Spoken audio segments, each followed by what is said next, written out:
নমস্কার। আজ আমি কথামৃতের অমৃত কথার একটি বিশেষ পর্ব নিয়ে আপনাদের কাছে উপস্থিত হয়েছি। সেই পর্বটি আপনাদের সামনে পরিবেশন করছি। আশা করি একটু মন দিয়ে আপনারা শুনবেন, আপনাদের ভালো লাগবে। আজ আমি আপনাদের নিকট শ্রী শ্রী রামকৃষ্ণ কথামৃতের স্রষ্টা অনুলেখক শ্রী যার সম্পূর্ণ নাম মহেন্দ্রনাথ গুপ্ত, তার সম্বন্ধে কিছু বক্তব্য, তার প্রকৃত তার কথা, তিনি যদি আজকে না থাকতেন, তিনি যদি আজকে ঠাকুরের কথাগুলি আজকে আমাদের সামনে, আমাদের জন্যে, শুধু আমাদের জন্য নয়, গোটা পৃথিবীর সমস্ত ঠাকুর ভক্ত অর্থাৎ রামকৃষ্ণের যারা ভক্ত আছেন তাদের কাছে তুলে না ধরতেন, তাহলে আমরা অনেক কিছুই ঠাকুরের সম্বন্ধে জানতে পারতাম না। সুতরাং শ্রী অর্থাৎ শ্রী মহেন্দ্রনাথ গুপ্ত কে ছিলেন, তেনার পরিচয়টা আজকে আপনাদের সামনে আমি তুলে ধরতে চাই, একটু শুনুন। 1261 সালের 30শে আষাঢ় শুক্রবার, ইংরাজি 1854 খ্রিস্টাব্দ 14ই জুলাই, কলিকাতা শিমুলিয়া পল্লীর শিবনারায়ণ দাস লেনে তিনি জন্মগ্রহণ করেন। তার পিতা শ্রী মধুসূদন গুপ্ত, মাতা স্বর্ণময়ী দেবী। মহেন্দ্রনাথ মধুসূদনের তৃতীয় পুত্র ছিলেন। বালক মহেন্দ্রনাথ অতিশয় সুশীল এবং জনক জননীর প্রতি অনুরক্ত ছিলেন।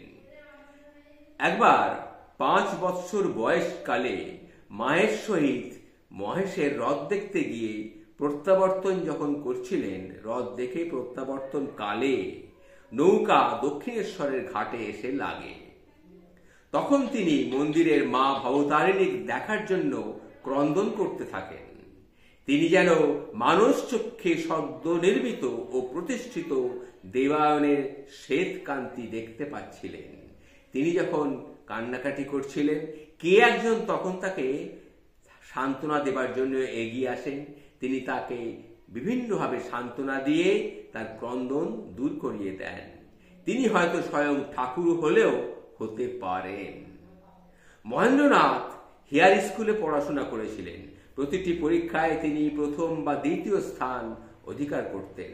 তিনি অত্যন্ত মেধাবী এবং পরিশ্রমের ফলে এন্ট্রান্স FA BA পরীক্ষায় বৃত্তি ও সম্মানের সাথে উত্তীর্ণ হয়েছিলেন। 1874 সালে তিনি BA পরীক্ষায় তৃতীয় স্থান অধিকার করেন।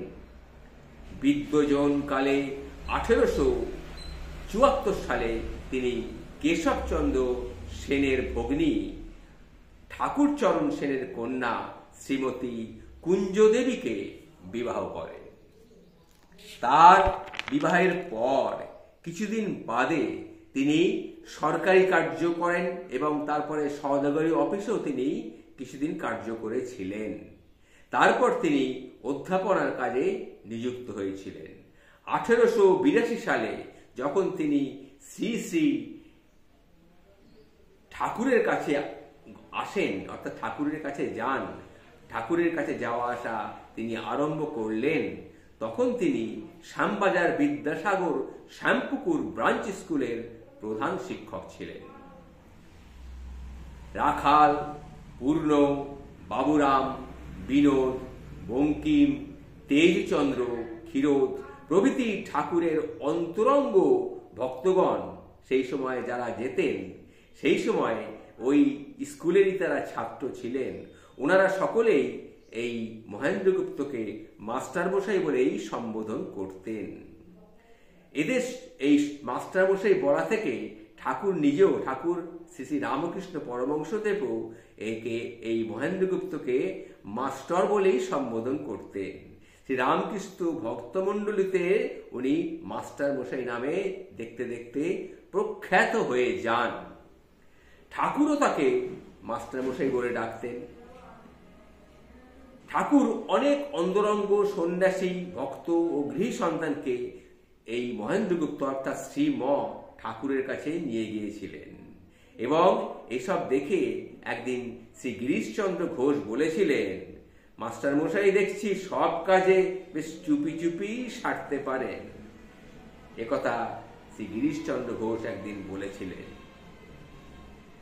ধর্মের প্রতি প্রবল আধিক্য বরাবরই ছিল মহেন্দ্রগুপ্তের। তিনি একসময় কেশবচন্দ্র সেনের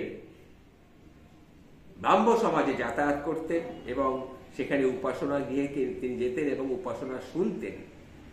মহেন্দ্রবাবু একবার তাকে বলেছিলেন, কেশবচন্দ্র সেন ঠাকুরের সাথে মিলিত হওয়ার পর ঠাকুরের কথা শুনে, ঠাকুরের মনোমুগ্ধকারী ভাব দেখে তিনি বিভিন্ন পত্রপত্রিকায় ঠাকুরের কথা লেখা শুরু করেন।